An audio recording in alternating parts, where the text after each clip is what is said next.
Hello, this is the 6 o'clock news on Voxafrica, brought to you from London. I'm Kesha Gitari.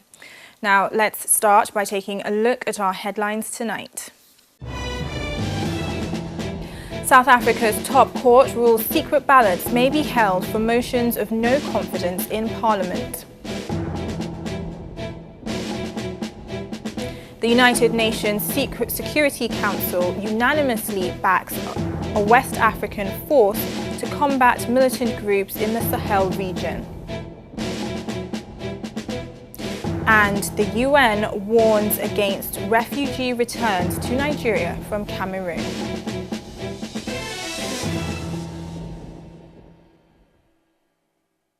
South Africa's top court ruled on Thursday that the Speaker of Parliament can order a secret ballot for no confidence motions.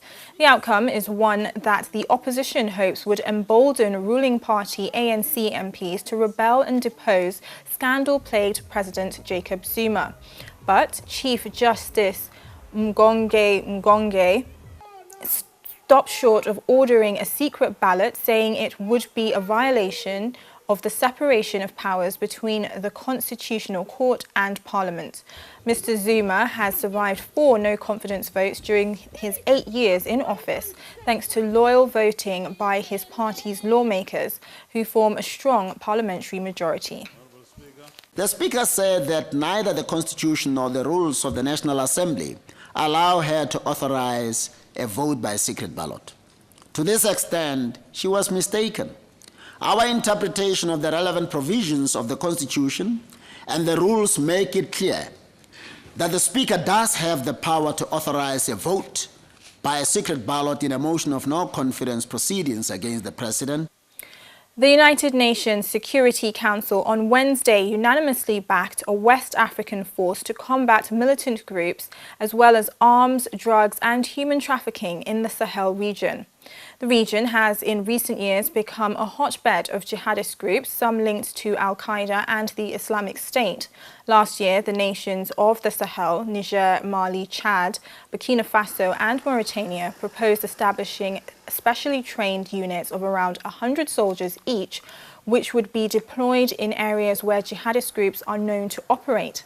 The special units would complement the efforts of regular armed forces, a UN peacekeeping mission in Mali, and France's Operation Barkhane, which has deployed around 4,000 troops across the region.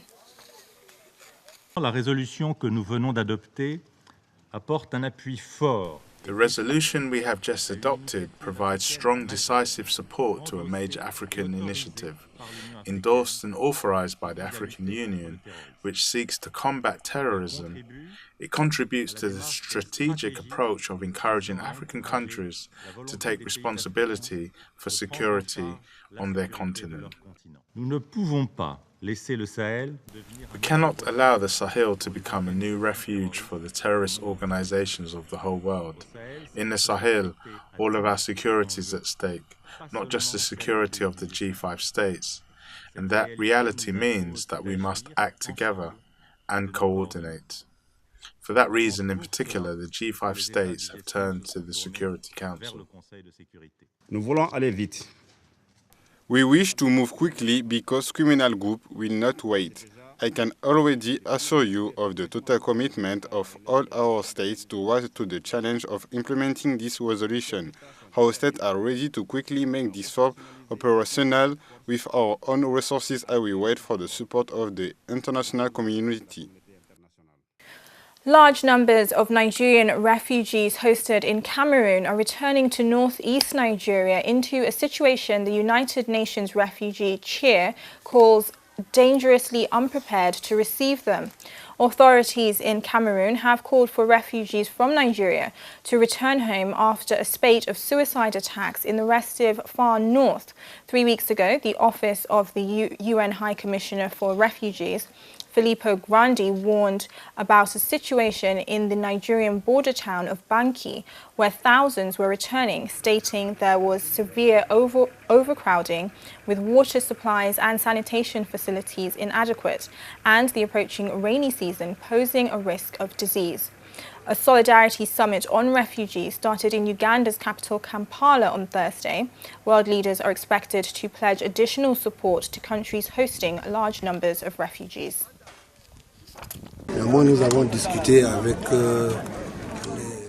We have discussed with the UNHCR officials on the Cameroonian and Nigerian sides to see how we can return the refugees to Nigeria, because I'm sure you agree with me, we have a population that is close to 1,000 people, most of them children under 10, 2 years old and women. 1,000 people without washing facilities, without food. There is a risk of illness and disease. There are also accidents linked to kamikaze attacks, and we do not know who is who. Suicide bombers can easily sneak into the refuge population.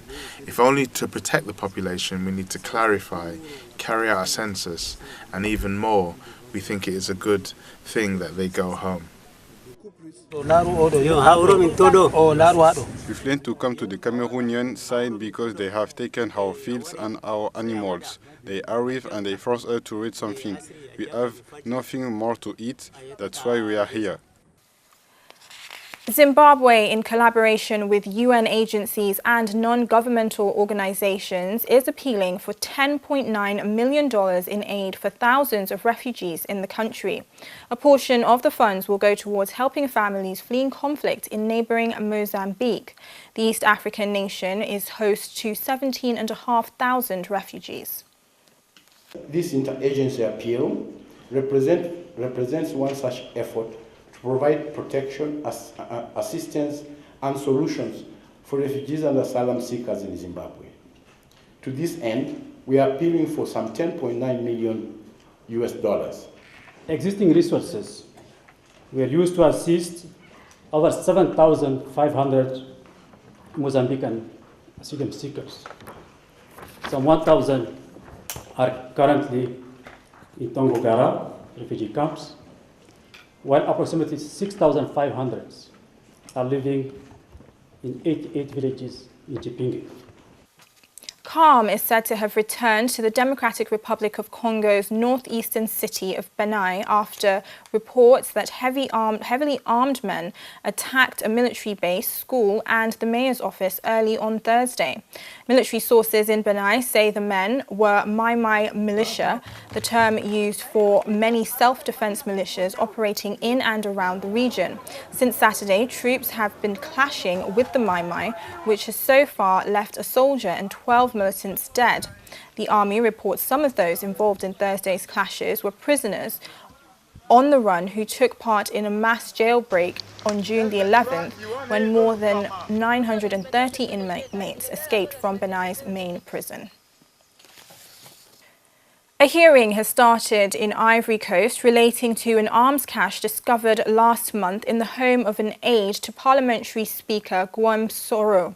Investigators say the arms were seized in the country's second biggest city of Bouake during a 4-day soldiers' revolt over bonus payments. Un groupe de militaires de la ville de Bouake, a group of soldiers from the town of Bouake found themselves with new weapons of war recovered in the old swimming pool of a villa located in the Boufoua district of the city. These weapons were carefully concealed in the swimming pool in a courtyard, in the bottom of which was a storeroom. mais l'enquête préliminaire, les résultats seront exploités. The results of the preliminary investigation will be studied by an investigating judge, and subsequently, once the latter has completed his mission, the persons who will be indexed will obviously pass before the investigating judge to answer for their actions. I indicated earlier that the stage of possession of weapons of war allows for sentences ranging from 10 to 20 years of imprisonment.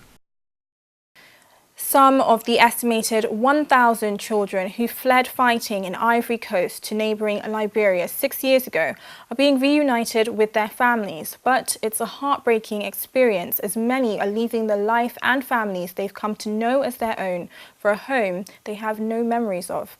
Let's find out more in this report.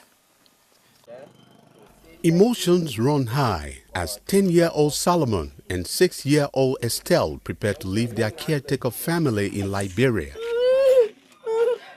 These children are leaving their guardians in Ban refugee camp to be reunited with their father in the Ivory Coast.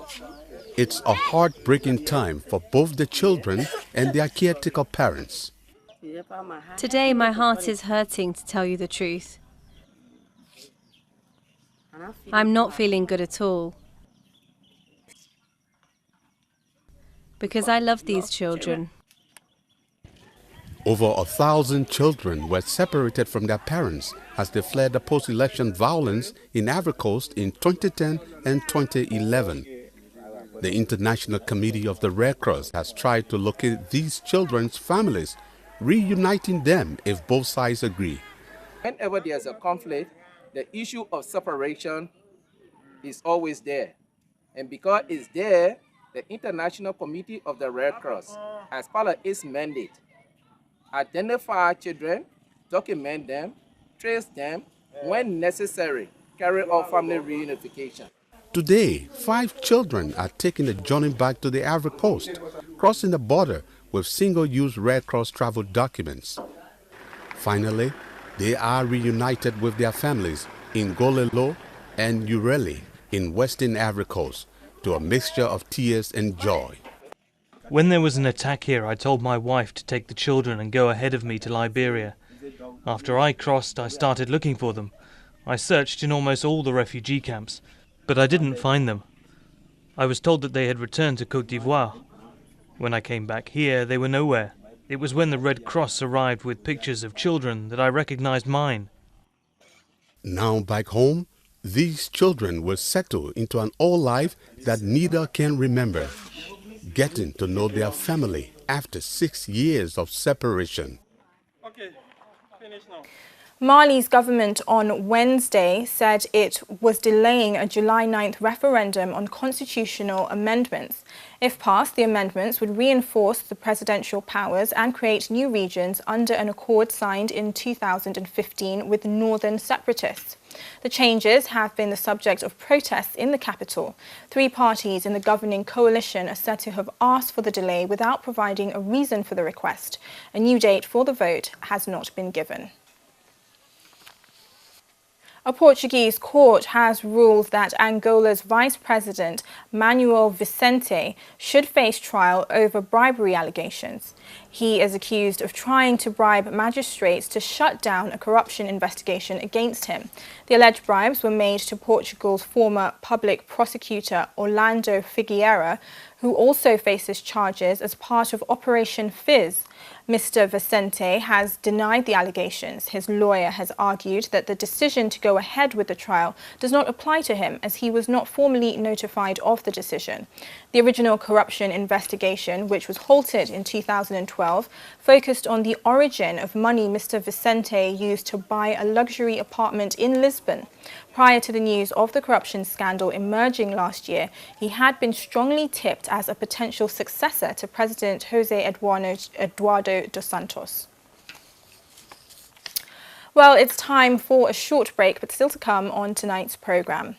Nigeria's crude oil exports are expected to exceed 2 million barrels per day in August. The trial of 11 men accused of leaving 71 migrants to suffocate is underway in Hungary. And Senegal's First Lady is honoured in the 4th edition of the Dream Up, Speak Up, Stand Up Awards.